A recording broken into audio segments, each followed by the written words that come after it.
وہ اس لیے کہ نماز مسلمانوں کے لیے اہم ترین فرض ہے۔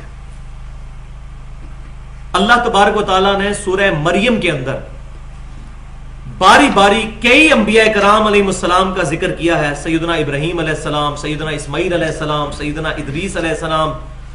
سیدنا زکریا علیہ السلام، مختلف پروفٹس کا ذکر کر کے پھر اس کو کنکلوڈ کیا ہے آیت نمبر 58 کے اندر، تمام انبیاء کا ذکر اکٹھا کر کے فرمایا کہ ان کے اندر یہ خوبی تھی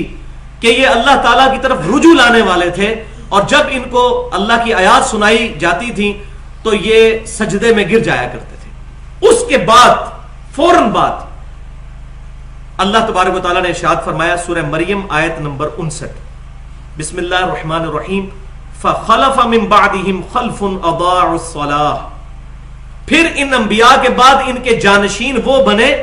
جو ناخلف لوگ تھے، اور ان کی کیا تھی خصوصیت، نٹوریس خصوصیت ان کی کیا تھی؟ اضاعوا الصلاة، انہوں نے نمازوں کو ضائع کیا، واتبعوا الشہوات، اور شہوات کی پیروی کی، فسوف یلقون غیا، تو ان قریب ہم انہیں غی کے اندر داخل کریں گے، دوزخ کے عذاب کے اندر داخل کریں گے، والعیاذ باللہ تعالی۔ تو انبیاء کرام علیہ السلام کے ماننے والے بھی، ان کے پیروکار بھی جو ان کے بعد جانشین ہوئے،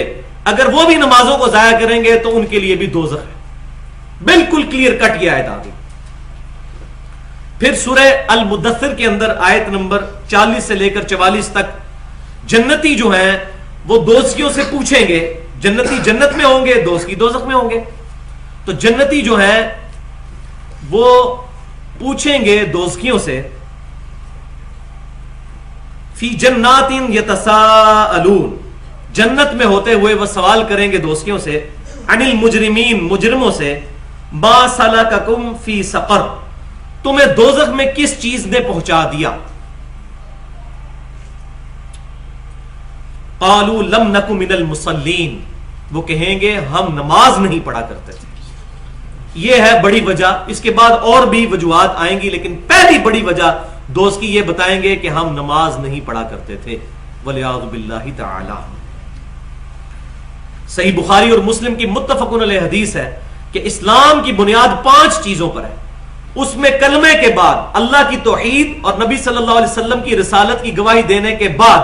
پہلی چیز آپ صلی اللہ علیہ وسلم نے بیان فرمائی نماز قائم کرنا۔ پھر صحیح بخاری اور مسلم کی متفق علیہ حدیث ہے کہ عبداللہ بن مسعود رضی اللہ تعالیٰ عنہ کہتے ہیں میں نے نبی صلی اللہ علیہ وسلم سے پوچھا کہ اللہ تعالیٰ کو سب سے بڑھ کر محبوب عمل کون سا ہے؟ تو آپ صلی اللہ علیہ وسلم نے ارشاد فرمایا بندے کا وقت کے اندر نماز ادا کرنا، یہ سب سے بڑھ کر محبوب ہے۔ اور اس کا سائملٹینیس کنٹراسٹ کیا ہے؟ وہ صحیح مسلم میں کتاب الایمان چیپٹر میں حدیث موجود ہے کہ نبی صلی اللہ علیہ وسلم نے فرمایا کہ بندے کے اسلام اور کفر کے درمیان جو فرق ہے وہ نماز ہے۔ اگلا مطلب آپ خود سمجھیں۔ اور جامع ترمذی اور سنن نسائی اور سنن ابن ماجہ میں صحیح حدیث ہے کہ جس نے نماز ترک کر دی گویا کہ اس نے کفر کیا، یعنی اس کا عمل کافروں والا ہے۔ عقیدے میں تو مسلمان ہی رہے گا جب تک کہ نماز کی فرضیت کا انکار نہ کرے، لیکن یہ اس کا عمل کافروں والا ہے۔ کسی مسلمان کو زیب نہیں دیتا کہ وہ نماز کو چھوڑے۔ اور پھر اس کا انجام کیا ہونا ہے؟ وہ سنن ابی داؤد کے اندر صحیح سند کے ساتھ حدیث ہے کہ قیامت والے دن سب سے پہلا سوال نماز کے بارے میں ہوگا۔ جس کی نماز صحیح نکلی اس کے باقی سارے معاملات صحیح ہوتے چلے جائیں گے، اور جس کی نماز صحیح نہ ہوئی اس کے باقی سارے معاملات خراب ہوتے چلے جائیں گے، والعیاذ باللہ تعالی۔ اور کیا خراب ہوں گے؟ وہ مسند امام احمد کے اندر حدیث صحیح سند کے ساتھ موجود ہے کہ نبی صلی اللہ علیہ وسلم نے فرمایا کہ جو نماز کا اہتمام کرنے والا ہے، نماز اس کے لیے نور اور نجات اور قیامت والے دن اللہ تعالیٰ کے حضور اس کے لیے دلیل ہوگی، اور جو نمازوں کو ضائع کرنے والا ہے اس کے لیے قیامت والے دن نماز نہ دلیل ہوگی، نہ نور اور نہ نجات، الٹا اس کا حشر فرعون، قارون اور حامان کے ساتھ ہوگا،